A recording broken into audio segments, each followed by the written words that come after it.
A gente, não estava combinado lá com o pessoal do grupo da célula, eu ia enviar esse estudo para você via vídeo. O tema é a grandiosidade do culto. Que o Senhor ele vem abrindo nossa mente, Pai, em nome de Jesus, derrama teu sangue sobre nós e sobre todo aquele que vai assistir esse estudo. E que a tua palavra, Senhor, possa mudar nossos conceitos, restaurar o teu culto, Senhor. Um culto que realmente agrade o teu coração. Eu te agradeço e chamo agora a presença do Espírito para me auxiliar nesse estudo, em nome de Jesus. Amém, Deus. E amém. Então é a grandiosidade do culto a Deus. Paz, Deus ele recebeu cultos de muitos por gerações e mais gerações. Vários cultos foi dado ao Senhor. As gerações cultuaram o Senhor, sabe? Gerações e eram cultos que tinham um teor de grandiosidade muito grande embutido neles. Era um culto que dentro deles existia uma grandiosidade tremenda. Eram cultos sérios. Cultos que chamavam a atenção de Deus. Cultos com requintes majestosos. E de uma duração de se perder o tempo. Era culto que começava e não tinha hora para acabar. Ninguém ia para o culto porque o culto era de 7h30 às 9. Não. Eles iam para o culto porque queriam cultuar a Deus. Eles iriam. Eles não sabiam que hora ia voltar. Que culto. Foram cultos tão grandiosos que marcaram a história pelo que foi oferecido neles. Foram cultos que ficaram revelados na palavra, marcaram a história pelo que foram oferecidos a Deus lá na hora do culto. Tremendo. Cultos que transformaram nações. O povo se reunia para cultuar e a nação era abençoada. Cultos que Deus revelou a sua grandiosidade neles. Eram cultos que atraíam Deus para perto do povo. Eram cultos que atraíam a glória de Deus de uma forma tremenda. Eclesiastes 5, versículo 1 diz assim: guarda o teu pé quando fores à casa de Deus. Ele diz assim: chega para ouvir e obedecer ao Senhor, porque isso é melhor do que oferecer sacrifício de tolos. Ou seja, pois eles não sabem nem o que fazem. Não sabem nem o mal que estão fazendo. Quando a gente entra na casa do Senhor e não guarda os nossos maus costumes, ele não sabe o mal que está fazendo durante o culto. O culto tem que ser levado a sério. Quando entrar na casa do Senhor, entre para cultuar o Senhor e deixa tudo lá fora. Sabe? Um dia, Deus ele repreendeu Israel porque o mesmo perdeu a mentalidade da grandeza do culto. Israel até ia cultuar, mas não conseguia cultuar da forma que era para ser cultuado. Renderam culto a outros. Se você der uma olhadinha aí no livro de Juízes, abre a tua Bíblia aí, livro de Juízes 3, versículo 7.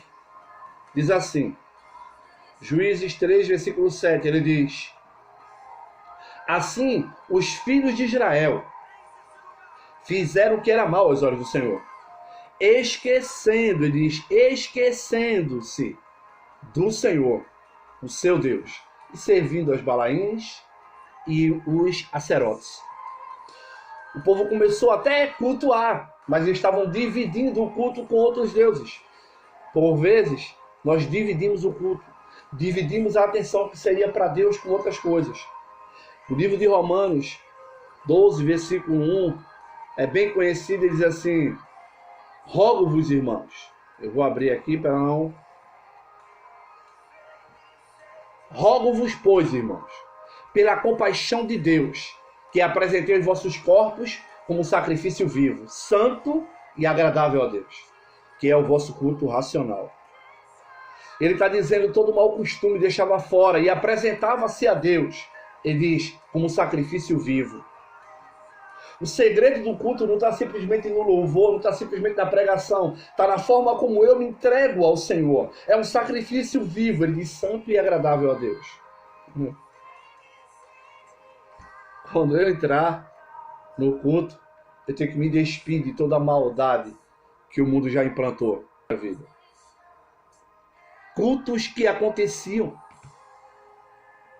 e exigiam uma preparação gigantesca por parte dos que o realizavam. Não se ia cultuar de todo jeito. Era diferente de tudo que a gente tenta fazer hoje. Até que tentamos. Mas precisamos levar mais a sério o culto ao Senhor.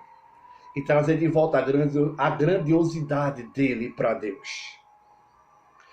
Tudo em torno do culto revelava a grandiosidade que iria acontecer nele. Tudo que acontecia no culto parece já revelava tudo que aquilo ia acontecer. A glória ia descer, a cura ia acontecer, a manifestação divina ia fluir naquele lugar. Quando cultuarmos ao Senhor, o nosso culto tem que traduzir tudo aquilo que vai fluir naquele lugar. Ah, Jesus! Eu acho que muitos de vocês já participaram de cultos nesse nível. O início dele já estava revelando a glória que seria derramada naquele lugar. Ah, bendito seja o nome do Senhor. Ah, como Deus está desejando cultos grandiosos. Uma força de vontade por parte daqueles que entendiam tal grandiosidade. As pessoas se esforçavam para estar lá. As pessoas queriam adorar. As pessoas queriam se render ao Senhor. Ah, Jesus. Saiba, a gente tem que aprender uma coisa. Quando ele diz, guarda o teu pé a entrar na casa do Senhor, ele está querendo dizer a você que Deus não é colega. Deus é Deus. Se é para Deus, não é para qualquer um, é para Deus. É por isso que ele diz, guarda o teu pé, guarda os maus costumes. E esteja pronto para ouvir a voz dele, para obedecer a voz dele. E não fazer sacrifício de tolo. Os homens se tornaram esquecidos de tornarem um culto grandioso. Não é verdade? A gente se tornou esquecido de tornar o culto grandioso. Por muitas vezes eu vou lá, entro, nós entramos lá, passamos 1h30, e você, eu quero dizer, o que foi que eu fiz para tornar o culto grandioso? Será que eu adorei ao Senhor como deveria ter adorado? Será que eu dei o meu melhor louvor a Ele? O que eu fiz para que o culto fosse grandioso? Ou eu apenas participei de uma reunião?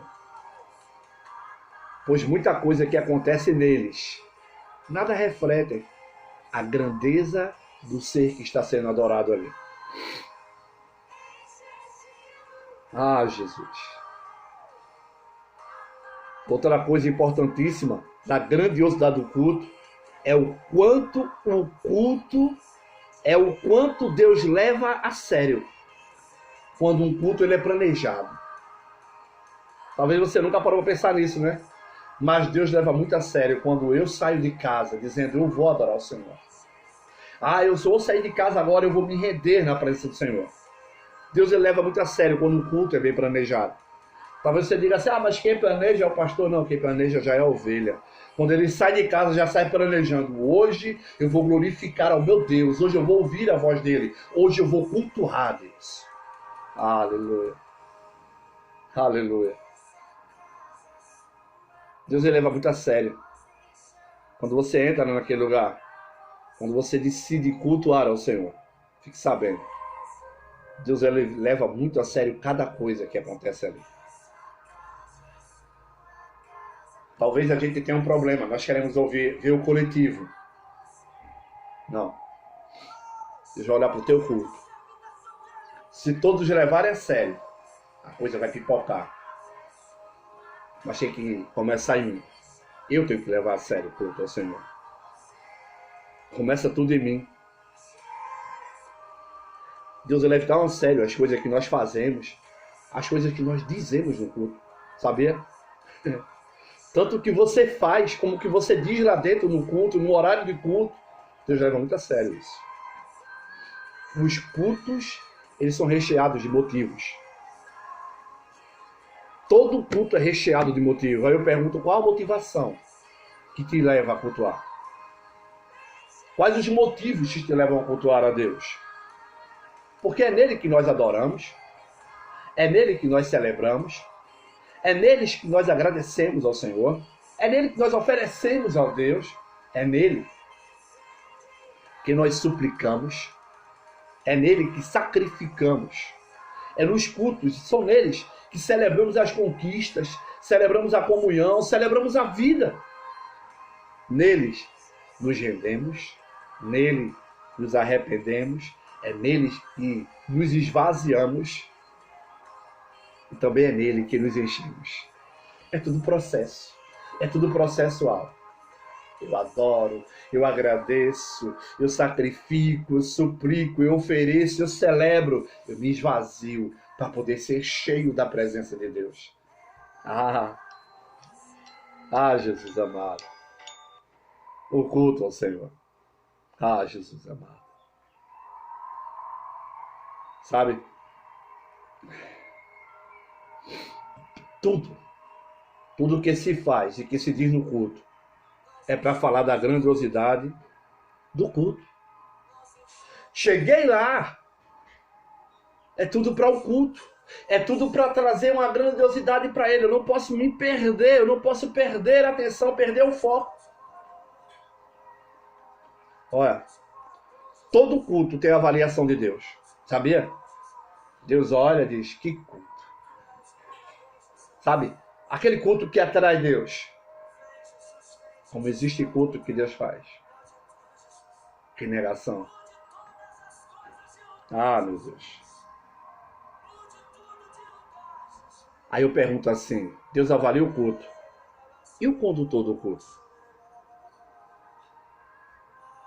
Eu conduzo o meu culto a Deus. Você conduz o seu culto a Deus. Você acha que Deus não olha para você? No meio daquela multidão. Talvez nada esteja fluindo. E Deus olha e diz, mas aquele ali, aquela dali, aquela está atraindo a minha atenção. Que culto dele! Que culto dela! Que tremendo. Todo o ambiente que um culto vai acontecer, sabe? É removido o pó da incredulidade. É removido o pó da incredulidade. Não dá para cultuar sem crer. Não dá para cultuar sem crer que a glória vem. A gente fala de grandiosidade, porque estamos nele com absoluta honestidade, integridade e fidelidade. O culto se torna grandioso quando eu entro no clima com absoluta honestidade diante de Deus. Integridade e fidelidade ao Senhor. Gente, a música, a palavra, o ensino, a oração, o testemunho, o clamor, quem toca, quem prega, o que recebe, aquele que canta, entenda. Todos e tudo deve construir a grandiosidade do culto a Deus. Culto é sagrado, cheio de temor.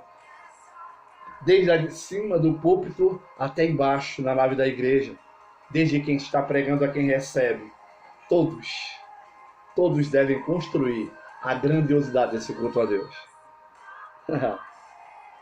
Talvez você queira culpar alguém. Não, a culpa é sua. Todos devem construir a grandiosidade desse culto. Um dia, Salomão, filho de Davi, ele realizou um culto grandioso ao Senhor, ao seu Deus. Foi o culto, viu? E ele está registrado para nos servir de modelo no que nós pretendemos oferecer a Deus. Se você der uma olhadinha aí no livro de Crônicas, 2 Crônicas, 6, de 1 a 14, diz assim: Então disse Salomão ao Senhor. O Senhor disse que habitaria nas trevas. E eu te construí uma casa para a morada. Deixa eu só mudar a tradução aqui da Bíblia. Eu quero avaliar outra tradução aqui. É rapidinho. 6. Isso, correto. E eu te construí uma morada um lugar para a tua eterna habitação. Então revirou o rosto e abençoou toda a congregação de Israel. E toda a congregação estava de pé. E ele disse: Bendito seja Deus, o Senhor de Israel, que pelas suas mãos cumpriu o que falou pela palavra do seu servo Davi, meu pai, dizendo: Desde o dia que tirei o meu povo do Egito, não escolhi cidade alguma de todas as tribos de Israel para edificar nela uma casa, em que estivesse o meu nome. E nem escolhi homem algum para ser chefe do meu povo, mas escolhi Jerusalém para que ali estivesse o meu nome. E escolhi Davi, para que estivesse sobre o meu povo, Israel. Davi, meu pai, ele teve no seu coração o propósito de edificar uma casa ao nome do Senhor, o Deus de Israel. Mas o Senhor disse a Davi, meu pai, porquanto tiveste no teu coração o propósito de edificar uma casa ao meu nome, fizeste bem. E tem isso no teu coração. Contudo, não edificarás a casa, mas o teu filho, que há de proceder dos teus lombos, esse vai edificar a casa ao meu nome. Assim, cumpriu o Senhor a palavra que falou, pois eu me levantei, Salomão, em lugar de Davi, meu pai, e me assentei sobre o trono de Israel, como prometeu o Senhor, e edifiquei a casa ao nome do Senhor, Deus de Israel. E pus nela a arca, e em que está o pacto que o Senhor fez com os filhos de Israel. Sabe? Depois Salomão se colocou diante do altar do Senhor, na presença de toda a congregação de Israel, e estendeu as mãos, pois Salomão tinha feito uma plataforma de bronze, de 5 côvados de comprimento, 5 de largura e 3 de altura, a qual tinha posto no meio do átrio, e a ela assomou, e pondo-se de joelhos perante toda a congregação de Israel, estendeu as mãos para os céus e disse, ó Senhor, Deus de Israel, não há, nem no céu e nem na terra, Deus semelhante a ti, que guardas o pacto e a beneficência para com os teus servos, que anda perante ti de todo o teu coração. Agora, vamos lá para o capítulo 7. Capítulo 7, do versículo 1 a 6. Diz assim, tendo Salomão acabado de orar, desceu fogo do céu. Olha que culto! Olha que culto! Tendo Salomão acabado de orar, desceu fogo do céu e consumiu o holocausto e os sacrifícios, e a glória do Senhor encheu toda a casa. Os sacerdotes não podiam entrar na casa do Senhor, porque a glória do Senhor tinha enchido a casa. E todos os filhos de Israel, vendo descer o fogo e a glória do Senhor sobre a casa, prostraram-se com seu rosto em terra, todo sobre o pavimento, adoraram o Senhor e lhe deram graças, dizendo, porque ele é bom e a sua benignidade dura para sempre. A glória do Senhor veio e no culto adoravam o Senhor, dizendo, o Senhor é bom e a sua benignidade dura para sempre. Então o rei e todo o povo ofereceram sacrifícios perante o Senhor. E o rei Salomão ofereceu em sacrifício 22 mil bois e 120 mil ovelhas. Assim o rei e todo o povo consagraram a casa do Senhor. Os sacerdotes estavam em pé nos seus postos, como também os levitas, com os seus instrumentos musicais do Senhor, que o rei Davi tinha feito para dar graças ao Senhor, porque a sua benignidade era dura para sempre.